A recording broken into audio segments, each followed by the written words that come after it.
fantastic conversation today. I hope I'm not overusing that word. I'd probably say fantastic about every conversation we're about to have on the Money Advantage podcast, but I'm really excited to be kind of digging into something that if you're in the know, you probably have heard some rumors about. If you don't know anything about privatized banking, you're going to say, what in the world are we talking about today? Is privatized banking dead? That's a very strange question. We're talking about 7702, the section of the IRS tax code that makes everything possible within privatized banking, and some changes on the horizon that you should know about so that you can figure out how to use privatized banking, and is it a good fit for you or is it not? So today we have a really interesting lens that we're going to be looking from, and I want to let you know that this is going to be a great time to take your questions as well. So if we are talking about something that you wonder what we are talking about, we would love to hear those questions live in the chat feature on Facebook and on YouTube. So I'm Rachel Marshall with the Money Advantage podcast, and this is my co-host, Bruce Wayner. Thank you for joining me again, Bruce, for this conversation this morning. Yeah, good morning. This is, some people might think that this is going to be a very complicated subject. And once again, I want to tell our listeners there's really no such deals in insurance companies. So you have to look at this and say, okay, what are they trying to accomplish? And we'll try to unravel that during our discussion.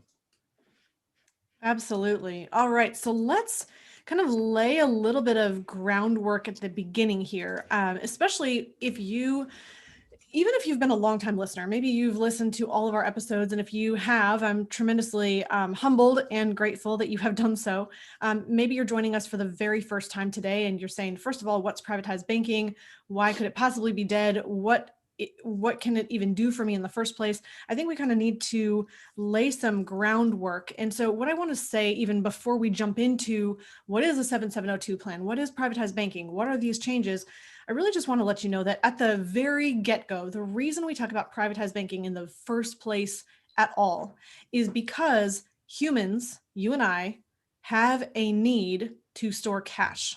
And really, we need to store cash that we can access and use, meaning it's not locked up in jail somewhere where we have to qualify and possibly not get to it or have it drop in value. We need to be able to get to this money. And why? For emergencies, for opportunities. This could be for investment deals. It could be for a high medical bill you weren't expecting. But we need a place to store cash either between investments or just for the sake of having capital reserves. If you're in business, this is a place where you can grab payroll from in a down month. This is a way to level and stabilize your business economy so that you can stay in business and stay profitable and not have to wonder and worry where your next income is coming from. This is part of being a profitable business where you're paying yourself first. So that's what privatized banking is all about. Really, it allows you to build capital reserves, have better than bank rate savings, and the ability to earn never-ending compound interest even while you use your money. And that is key. In addition, you can access and use this money without having to go through a qualification process, and you can pay back your capital however and whenever you choose. So it's on your schedule, your timetable. So at the same time, all those amazing features of privatized banking, we are coming to kind of a crossroads right now. And the reason is that this long time bunker that the wealthy have used for a very long time, we're wondering, is this about to become an obsolete vintage classic? The reason is that there was a new legislation enacted that caused changes to the tax code that gives the benefit and allows people to use privatized banking.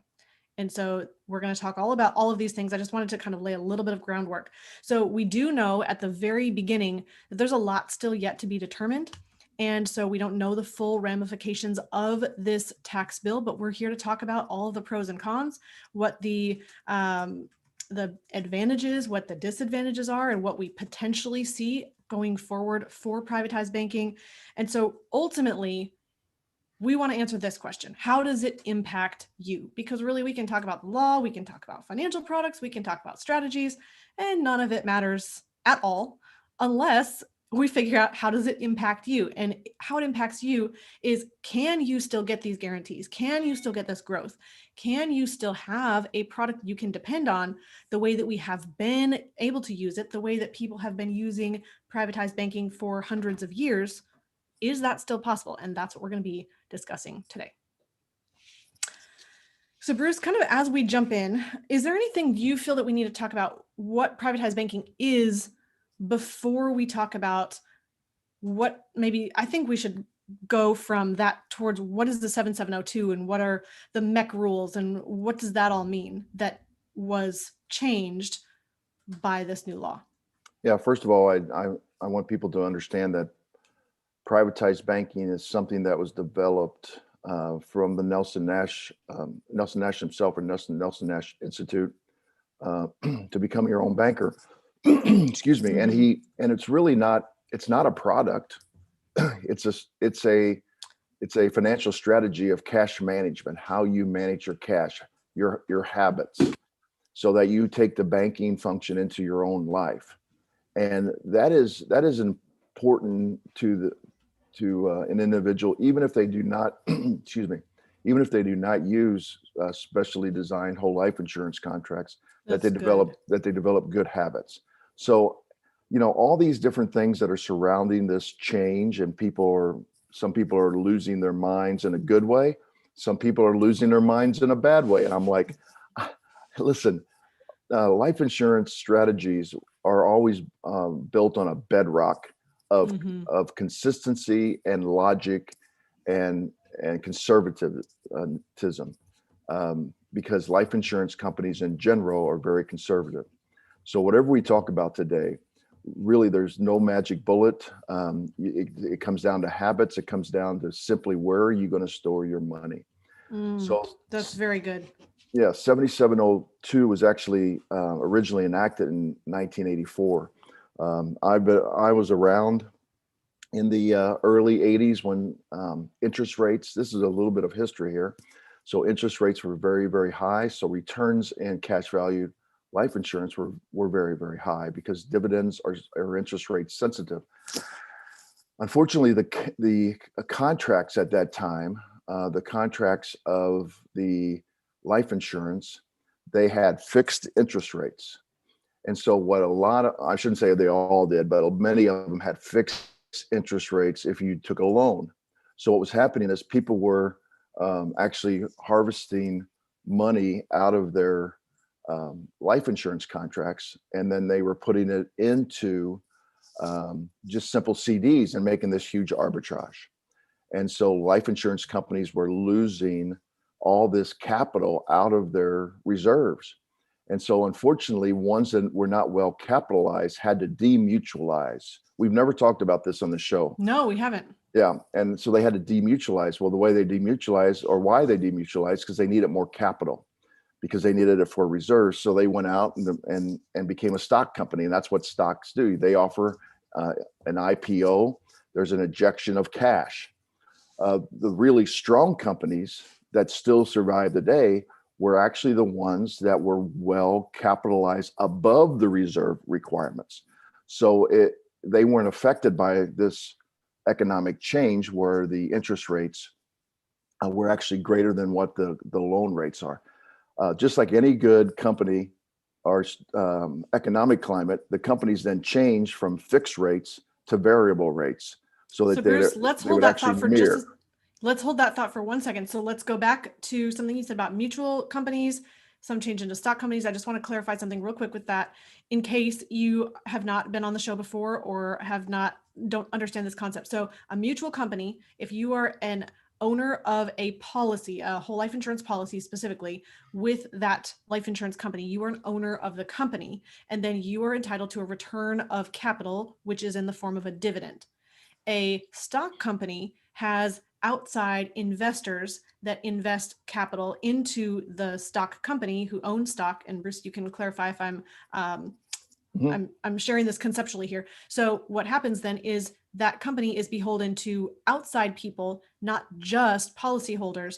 And also then you as a policyholder are not receiving that dividend in the way that you do with a mutual company. Is that correct? Well, you could still receive a dividend, but you can actually receive a dividend even if you don't own a policy. And Well because of said. that, because of that, uh, there's a different philosophy, because there's a fiduciary responsibility to run the company so that you take care of the stockholders, not necessarily Yes. the policyholders. Yes. Well So said. that's a very, very important concept to understand. So that was just a little bit of a background on kind of the next thing. What happened was then we got into this situation where people were then saying, well, okay, we have really high returns in these cash valued life insurance policies. The So why don't consumers, right? the The consumers, consumers. the consumers were saying that. So why don't we just take out a very small death benefit, $5,000, and let's put $100,000 into the policy. So what And Bruce, what you're saying is, how do we get a small death benefit and put a lot of premium in? That's the dollars that you're funding the policy with. Go ahead. correct. And then so that's a great deal because you don't have the additional drag of a death benefit on your premium dollars. Well, then in 1984, Wait, let's go back for a second. So I think somebody would probably be asking, and I find myself asking the same question and then going through the logical path of this. Why in the world would you want to put more premium dollars in to have a small death benefit? I mean, that kind of sounds counterintuitive because normally we want to pay as little as possible for something. If we have the opportunity to pay more for the same benefit, why would we do that? And I would say this pre 1984, pre the 7702 code in the first place, you could put this giant premium in for a small death benefit. The reason you wanted to do that is because if something is life insurance, it was tax advantaged really in three ways. You had the it was tax deferred as you pay tax before you put the premium dollars in. And as that grows inside of the policy with dividends and interest, we'll come back to that later on. As the policy grows, you are not paying tax on the gains as it's growing. So that's tax deferral. The way you actually experience this, though, is basically tax free. And I say basically because it's not called tax free. We need to be careful about making sure you understand this. Your experience of using the policy is tax free because if you take out the capital through a loan, you do not pay tax on that loan. If you take out the capital through withdrawal, that is a hard word to say, up to the amount you've paid in your cost basis, you do not pay tax. And when the death benefit pays out to your heirs, that is income tax free. So, three ways you can get the money out and never pay tax again on the money. One way you do pay tax again on the money, and that is if you withdraw more than what you put in, then you pay tax on the portion that was growth beyond your cost basis. So, basically, according to using a policy correctly, you would never pay tax on the money that you put into a life insurance contract. Now, Bruce, let's enter that. You were going in to talk about the legislation that curbed the amount of money that you could call premiums in a life insurance policy, right? yes, so the IRS came about and said that we need to put in legislature here because this was not the spirit of life insurance. This was more of a spirit of investments. And so they had made life insurance growth tax free or tax deferred because they were trying, and then the death benefit tax free because they were trying to incent people to actually take care of their families so that the state or the federal government wouldn't have to take care of the families. And so when this happened, they said, okay, instead of having $5,000 of death benefit and 100,000, it didn't exactly flip, but it flipped quite a bit. And this is one of the frustrations in the industry is that the life insurance companies know the mathematical formulas for the modified endowment contract rules of 7702. However, they do not share how they actually apply them Mm-hmm. because they don't have to. It's proprietary information. So even some insurance companies apply it even more conservatively than other insurance companies. And frankly, the ones that have applied it more conservatively are actually in a better financial state, because they have lowered the amount of death benefit required for that particular premium dollar. Other ones have said, in a response, we are going to pay our dividends out a little bit lower than what we probably could, because those dividends would also then buy more paid up additional insurance, where other companies have artificially, when I say artificially, I mean they're following the rules, but they're paying it out at a higher rate. One, because it's a marketing thing for them so that they can get more business. But two, they're not being quite as fiscally responsible because they haven't reacted to the drop of interest rates as quickly as a lot of other companies have. Bruce, and you packed a lot in there as well. So I think we need to go back to, what is 7702 and what did that do, and what is a Mech? So 7702 is the law that says that if you're going to put in a certain premium amount, the death benefit has to be a certain height. And there's a 1-year rule and there's a 7-year repeating rule. So they'll look at it over 1 year, and then they'll also look at it over how much did you put over 7 years, and then they'll reset it again. And the reason they have to reset it is if dividends are set to actually buy more paid up additions, then those dividends actually boost up the death benefits. If their dividends are greater than what were projected, they boost it up even more. And if they're less than what they projected, they actually fall. The death benefit would not be as great as what was projected. So then after 7 years, it's reevaluated. And let's say you were putting 100,000 in, they could come back and say, okay, according to our calculations, the dividends outperformed what we thought. So you can actually put a little bit more in because you have more death benefit than we thought you were going to have. If the dividends don't perform as well, then they will come back and say, well, we were projecting the death benefit was going to be here because of the additional dividends, but the dividends have actually lessened. So now you can't put quite as much in. So maybe instead of $100,000, you can only put $95,000. These insurance companies aren't going to miss by a whole heck of a lot because they're pretty conservative, but they will miss because the illustrations that are the non-guaranteed illustrations are actually just projections all the way through the contract, which, you know, in some cases, if you're taking it out on a newborn, could be 120 years, 221 years. So which is a long time. A long time for projections. So something that I think about the 7702, when that came into being enacted in 1984, what happened at that point is they said, okay, you can't just put these giant premiums anymore into this really small death benefit and still get the tax advantages. It's not fair. You instead now have restriction. So as Bruce said, we can only put in so much premium to so much death benefit and call that life insurance still. And if we miss the ratio, if you put in too much premium dollars and the death benefit's not high enough, then you lose the tax advantage. And now you have to pay tax on the gains inside the policy as it grows. Am I saying that correctly? correct. And just to let people know that life insurance companies don't allow this to happen without you knowing it.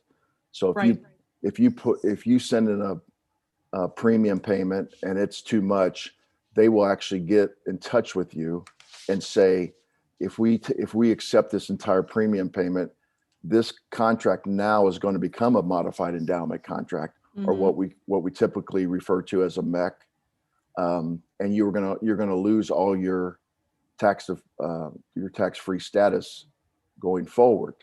Which is interesting. I did a little bit of research on this just because I wanted to understand and I wanted to anticipate any questions, because I'm thinking, we've talked before that sometimes you do want to use a Mech.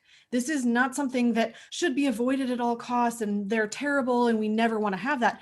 The problem is if you started a policy with the intention of being tax advantaged and using this tax deferral strategy where you're never going to pay tax again on the money that you put into your whole life policy, now what you need to realize is that if you end up with too much premium per death benefit for that particular policy, what's going to happen is that you do pay tax. You lose the tax advantage. You're going to pay tax on the growth. My question then that I was looking into is, okay, but what about the death benefit? Is that still tax advantaged? And it is true that you will still not pay income tax on the death benefit proceeds of a Mech, again, which is just an acronym for modified endowment contract. So it's not altogether completely different. The challenge is that if you are not wanting to pay tax on the money that you put into the life insurance policy, you don't want to pay tax on the gains, which later on in a policy is tremendous gains compared to what you put in if it's structured correctly. And you could end up paying a lot of tax if it's taxable growth. And so the key is to make sure that you know if you're going to be a Mech and only do that intentionally, not accidentally. Right. And like I said, in today's environment, you can't do it accidentally. Right. I Which mean, is great. Yeah. And here's the thing. Yes, for estate planning purposes, you normally would not care if you Mech the policy because you're trying to put as much premium dollars in to actually boost the death benefit up to pay gift tax or estate taxes. And so that people that are in that net worth group would like that to happen because they're saying, well, if the death benefit's still tax-free, then when I die and I owe additional estate taxes, my estate tax will be able to be paid not out of my estate, but with this leveraged death benefit. And so they don't mind doing that. And then they say, well, wait a minute, it doesn't make any difference if I still need the money along the way and I have to pay taxes. It's no different than if I would have had it in another investment and had to pay taxes. So it's not that I always hesitate when people say, oh, you got to be really careful that you don't Mech the policy. And I say, well, that's true if that's what you obviously want. But even if you Mech the policy and you have to access cash, if you were going to put it somewhere else, it was going to grow tax deferred and you're going to access it or pay taxes when you access it. Right. Also. So it's not doing it with 100%. Knowledge. Correct. Right. Correct. It would absolutely, and honestly, this applies to every area of your financial life. We don't want to slip into anything just because it happened to us. You want to be that active participant in control, making decisions that benefit you, that are intentional. And so just something that you want to be aware of.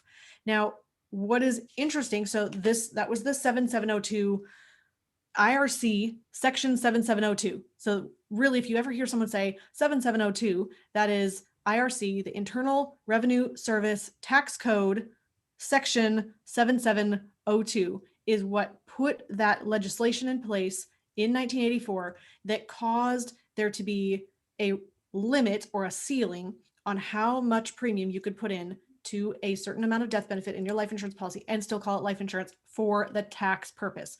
Everything IRS tax code related, it's a kind of maybe a given.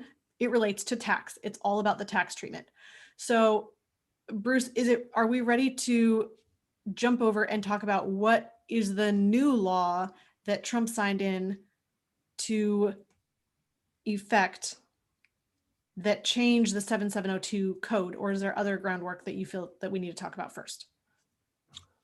Well, I think real quickly, people need to understand that tax law can be changed at any time. And contract law cannot be changed at any time. So anybody that had contracts with whole life before 1984, they were able to retain the benefits of that contract, even though the modified endowment contract 7702 law was put into effect by the IRS. So that didn't change the previous ones. So that could be said as retroactive, meaning you have a contract.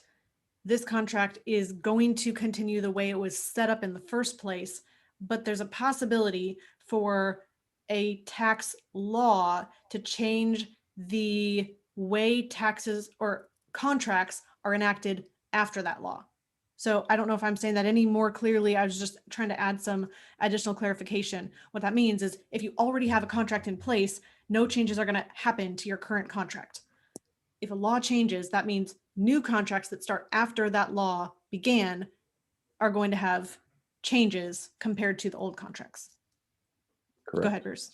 Correct. So that logically, that the same thing will happen. So going forward, there will have to be some changes in the new contracts from life insurance companies, which they're still wrestling with this. Mm-hmm. And so those particular contracts will probably not be ready for people to purchase between probably, or I shouldn't say between, but probably later on this year, but more likely the first of next year, because the actuaries have to go through these. They have contract lawyers that are going to go through the contracts, and they're going to really look at the landscape of what was trying to be accomplished here. Now, if we want to go forward, what was trying to be accomplished is that the insurance companies have been beholden to this low interest rate environment since the Great Recession of 2009, where the Federal Reserve has driven down interest rates to a point where the life insurance contracts were saying we're going to have a guaranteed 4% gross interest into the contracts. And they're having very, very difficult time getting 4% bonds to actually cover that ratio. And Yeah, I so, think, can I share something here? I think the way that I see it is that, so the life insurance company, starting in 84, they had, you mentioned this 4% rate that they had to guarantee you, the consumer, on your life insurance growth. So there's the guaranteed side of the contract, there's the non-guaranteed side. On the guaranteed side, you have a guaranteed interest rate, and that 4% was being applied to your guaranteed growth.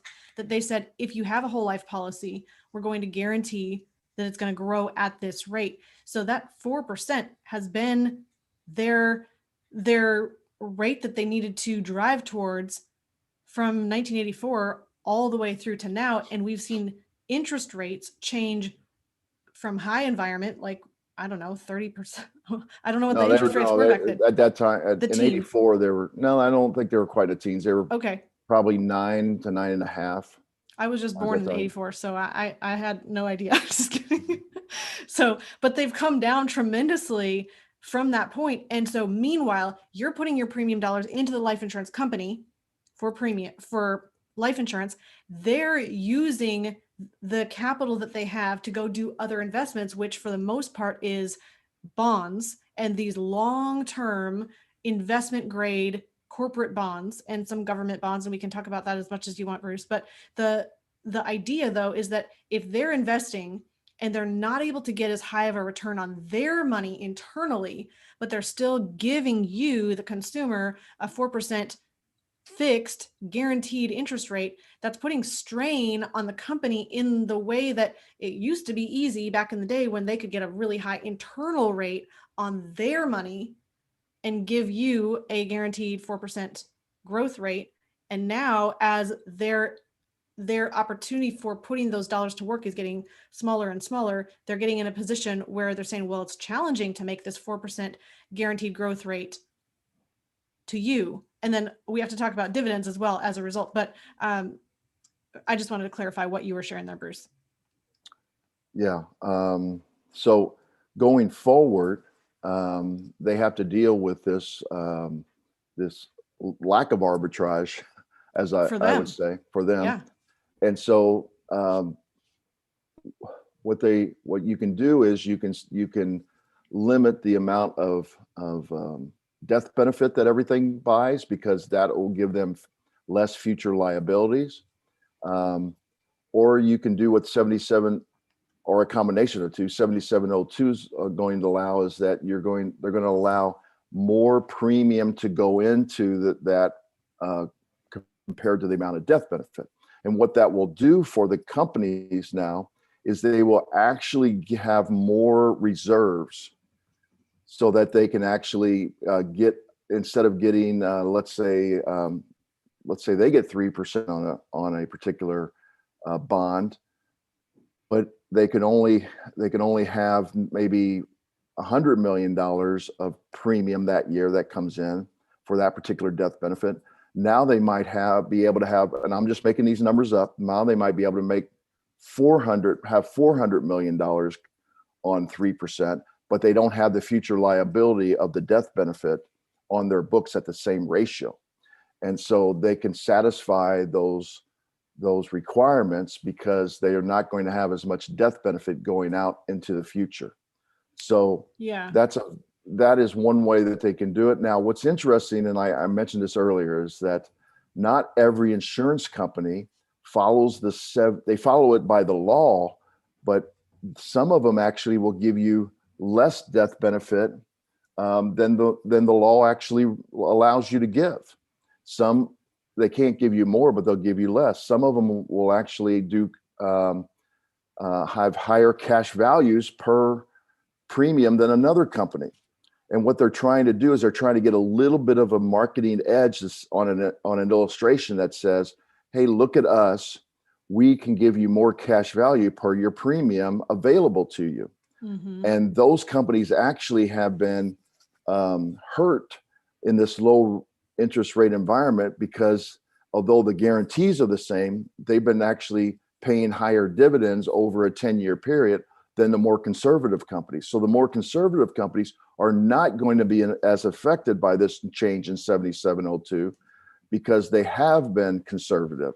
Where the ones that haven't been conservative, then they actually, or were actually lobbying for this. And what I find really interesting is for the whole life insurance portion of their books, most of these companies are not going to be hurt that badly. They're just going to change their guarantees going forward as far as how much death benefit and how much they can guarantee in cash value.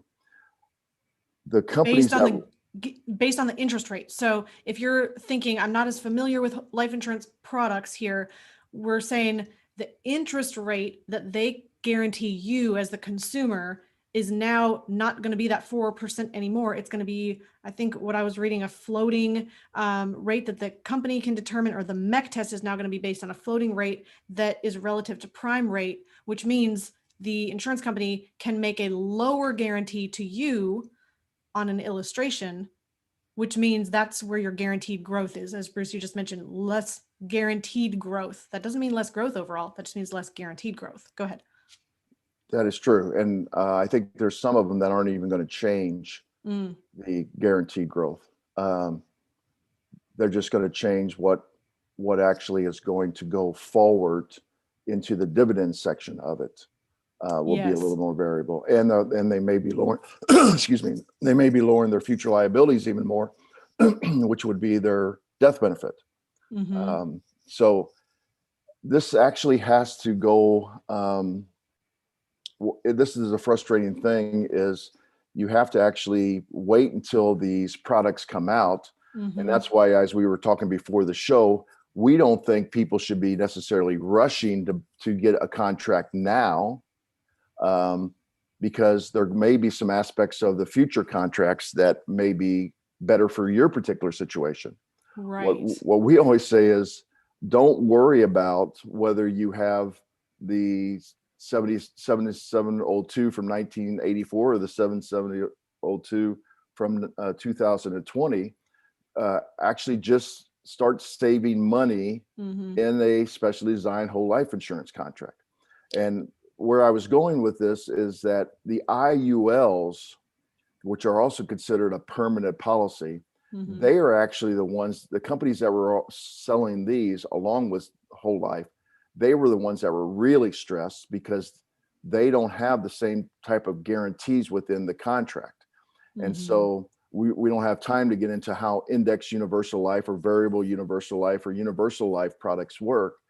But they are also in interest rate driven products, but because their contracts are not guaranteed the same way, they are actually under more stress to perform properly. And they were the ones who were saying, hey, we really need to have lower requirements for for this so that we can have more cash value per death benefit raised. Yeah, I think it's just the whole thing is very, very interesting. And it is interesting to note that insurance companies were lobbying for the change. It's also interesting to note that some insurance companies might have been lobbying more than others for this particular change. But as a whole, what's really interesting to me is that if you're not as familiar with whole life insurance, there's two sides of an illustration. One is the guaranteed side. I'm putting this, hopefully, if this is coming through correctly for you, this would be on your left-hand side and your right-hand side. On the left-hand side, you're going to see a guaranteed fixed growth rate inside that policy. That is based purely and strictly on the interest rate. Then you are going to have a non-guaranteed growth rate on your right-hand side of the illustration. And that is going to show you the growth based on dividends and interest. Now, a dividend is the return of the company's profitability after they account for certain factors, specifically reserves. So after all their costs and all their expenses and everything that they have to pay for, they are then distributing the profits to the policyholders in the form of a dividend. Now, my brain thinks this way. If the life insurance companies as a whole, and again, I'm painting a really broad stroke across the whole entire industry here, but if as a whole, the industry was being held to a higher fixed interest rate on the guaranteed side, meaning that they had to give a certain guarantee to consumers on their policies, specifically whole life policies. And yet they're feeling the internal squeeze of lower growth rates on their investments, specifically on bonds. Then their profit margin is getting squeezed. Because the profit margin is getting squeezed, dividends are getting squeezed, meaning that you're having a lower dividend being paid to you. If as a whole, we take that same context and we say, okay, well, now they have the ability to lower the guaranteed interest rate. Again, I am not being prophetic here. I'm not prophesying the future. This is not a crystal ball, but my assumption then would be across the general whole, if you average out all mutual whole life insurance companies, you're in a position then where they're giving you a lower guaranteed rate. You could say that's terrible because the guaranteed growth rate is less, it's watered down in these future contracts, and I'm not going to get as much of a guarantee. But my thought would be if they have to have less of a guaranteed fixed growth rate on the guaranteed side, and their internal investment strategy is producing the same returns as it is today, that would mean that they would have higher profitability. And as a whole, then dividends, we could see dividends improve, not maybe from what they are today, but as a ratio of where your growth is as a consumer coming from. I don't know if that's simple at all, but what I'm saying is that if we're looking at potentially lesser guaranteed growth, that could mean a higher percentage of your growth comes from the dividend side, which is not guaranteed, which then you could say, well, that's upsetting the balance of the reason why I'm in life insurance in the first place, which is to have guarantees as much as possible. But I think that this could end up being not bad at all for companies that are, for consumers who are getting whole life policies and still having a growth rate that's going to be tremendously advantageous over bank rate savings. Yeah, I mean, it's okay. So instead of somebody having an overall return with internal rate of return in their policy, instead of them having 4%, they may have 3.75%. A quarter. It's not going to change a lot, in my opinion. I haven't seen it yet, but I've been doing this for a long time, and they just don't change a lot because of the conservative nature. So then you're still just asking yourself, okay, would I rather have a 3.75 tax-free return to store my money, or would I rather have, as we talked about last week, a 0.05% rate of return in savings account? So that's what I think you really have to look at this and say, and you're going to have potentially maybe a lower death benefit per how much you're actually storing in the policy, which which once then, again, not necessarily a bad thing, because you're going to have a greater percentage of that is actually going towards the interest rate or dividend compounding rather than to premiums within the policy. So it all depends on what you're trying to figure out. Do I need more death benefit? Do I need more growth? So, and I think that's very well said. I think that this could end up being a really good move. And ultimately, what we want to see is long-term longevity in the life insurance industry. I mean, if we just peel back all the layers and we step aside from any of the micro parts of this conversation, we just say, well, ultimately, Bruce, you talked about last week the 5 places people can store money, and you said banks, stocks, pensions. Do you remember this list? insurance companies. That was the last one. Was there 5? Yeah, there's, I forgot what you said. Brokerage account? I don't know. Yeah, yeah. And Wall Street. Wall Street. Okay. So the idea then is that if we are going to not use some of those other 4 that maybe have some other factor that we're not interested in, either it's the high risk or it's the lower growth rate, maybe you're in a position where you say, I want to use life insurance. We all want life insurance companies to be around for the long haul. We don't want to be in a position where they're being stressed or being strained. We want to depend on them for the guarantee that they are going to pay out a death benefit, which is the main reason that they're in force in the first place. The number one reason. We love also the advantages that we get with the ability to store cash. But if the companies are under too much stress and they're not profitable, that does not benefit the consumer in any way. So I think ultimately we want the overall profitability to still be intact. And Bruce, I see that you're answering some questions here. Right. Do you want to make any comments on what we're seeing on the chat here? Well, they're asking, I mean, what we were trying to explain. So let me do it in numbers. So let's say that right now an insurance company is saying that their dividend is 5.2%. What happens is the 4% of the guaranteed side is the 4% of the guarantee. And then that means that the dividend paid out was 1.2%. So it's 4% plus 1.2 equals 5.2. Mm-hmm. Let's just say the guarantee drops all the way down to 3%, but they're still being able to get the same returns on their corporate bonds and their real estate holdings and so on and so forth to pay out a 5.2% dividend. So the dividend paid, the total dividend paid out, which includes the guarantee, now that means that 2.2% is now on top of the 3%. Mm-hmm. So the overall payout is the same.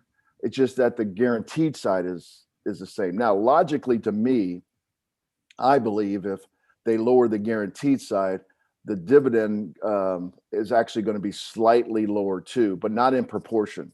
And I've actually talked to a couple of people in the industry. They agree with me.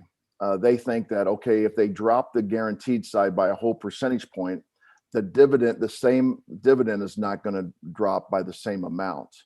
And there's a variety of reasons for that. But one of the biggest reasons is that the dividend buys paid up additions, which the ratio between the dividend and the paid up addition is less than the guaranteed premium to the ratio of death benefit. In other words, the guaranteed death benefit is higher per the base premium than the paid up additions is. So the future liability is actually less when you bring down the guarantee than it is when you're buying paid up additions. Mm-hmm. So I believe that the dividends will only be affected slightly because of this going in the future relative to the guarantees. But nobody knows. I mean, this is people that I've talked to in the industry, and they've been in the industry for a long time. And when I say industry, I'm talking about the actual life insurance company personnel that I've talked to about this. And that's the way they look at it. But they don't have the insight. Even these vice presidents of marketing, these regional vice presidents that I've talked to, they don't have the insights that the actuaries have. You know, it's really interesting. I just want to put kind of a little bit of a capstone on what you're saying, and we need to work towards a close here. But what's interesting, and we never actually said this, but this was part of the a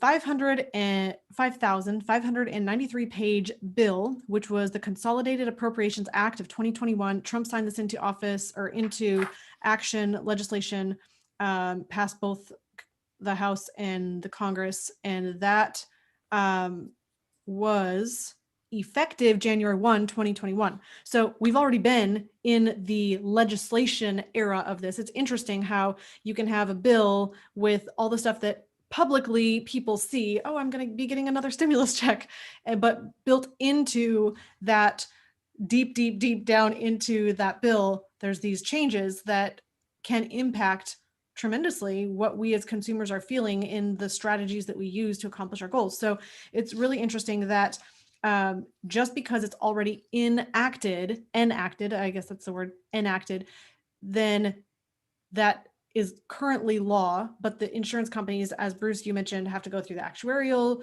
company or actuarials, and then they need to pass the Bureau of Insurance for each state to be able to design new products that will then be put on the market. So there's a timeline. We're still in the window of currently using policies and putting in force policies with the old contract from the 1984 version of the 7702 section of the tax code.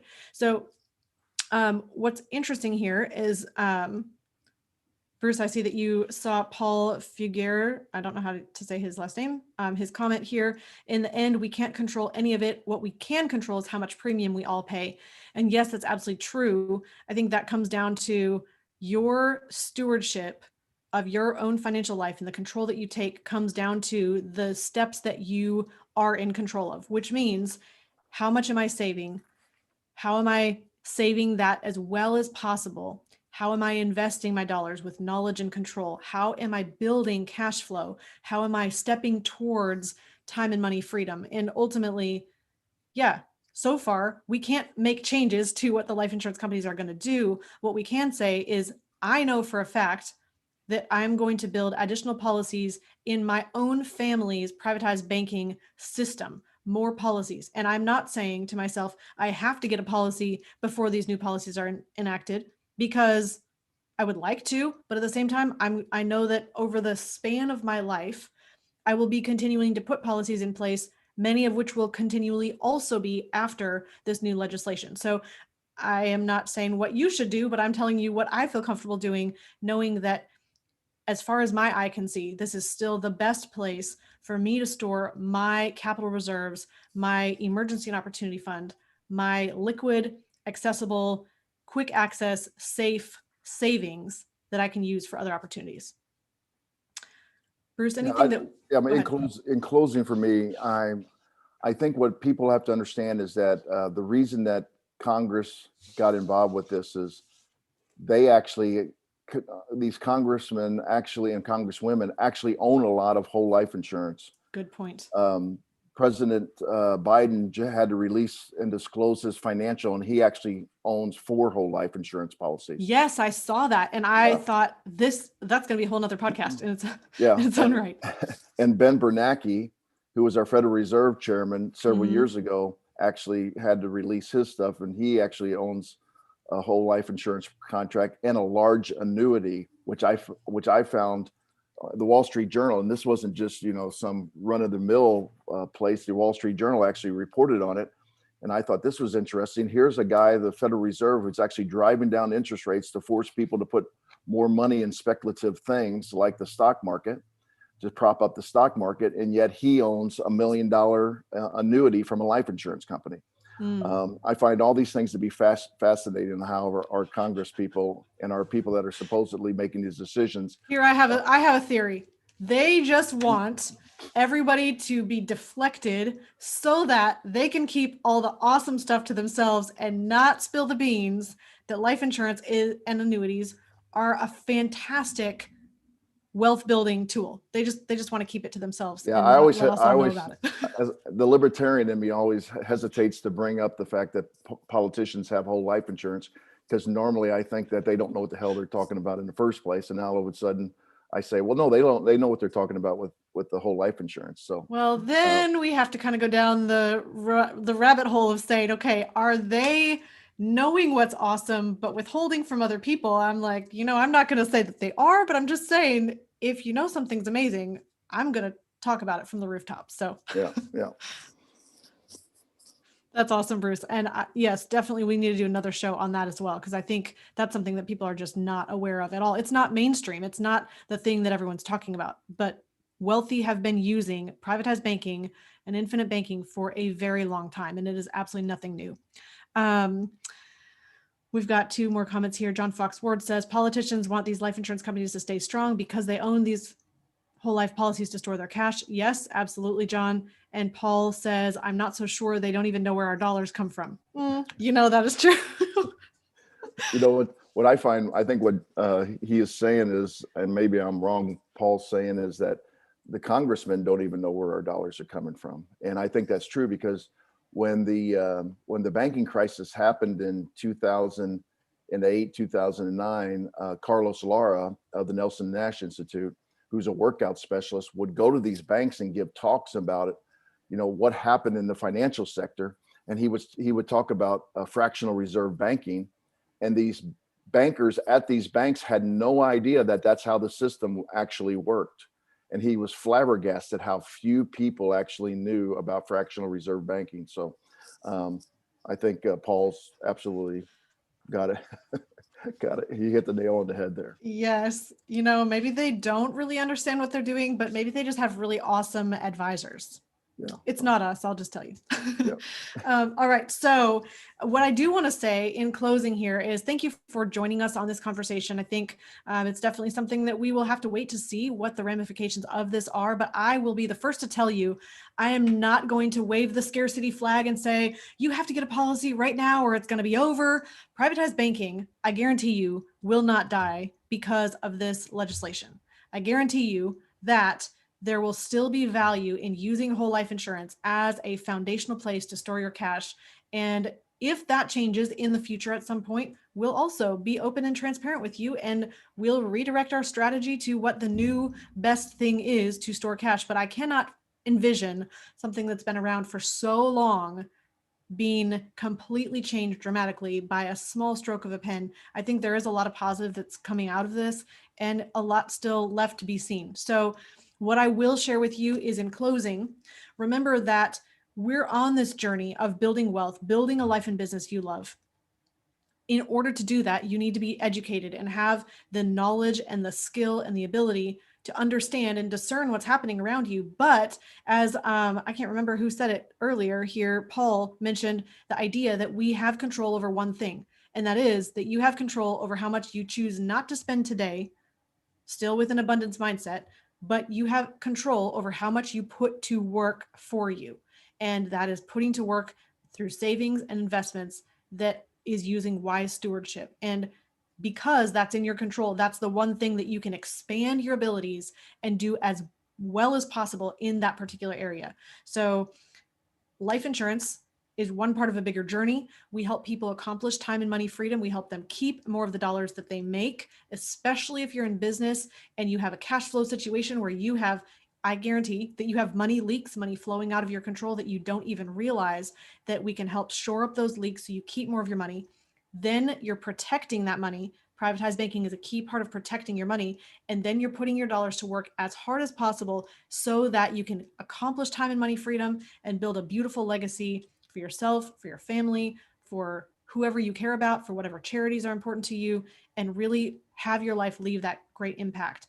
If you want to find out more about privatized banking, you can go ahead and go to privatizedbankingsecrets.com. We've got a free guide there on how to help you earn a return on your same money in two places at the same time.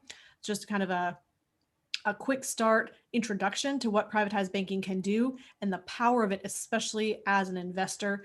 And then I would love for you, if you're listening, to please like this video, please subscribe to our YouTube channel, please subscribe to our podcast. You can do that over at themoneyadvantage.com. We have weekly content like this coming to you. We have articles that are written in our show notes. They're not just a few blurbs here and there. It is really deep, depthful, meaty content that really helps you to even dig deeper into some of the concepts that we've explored.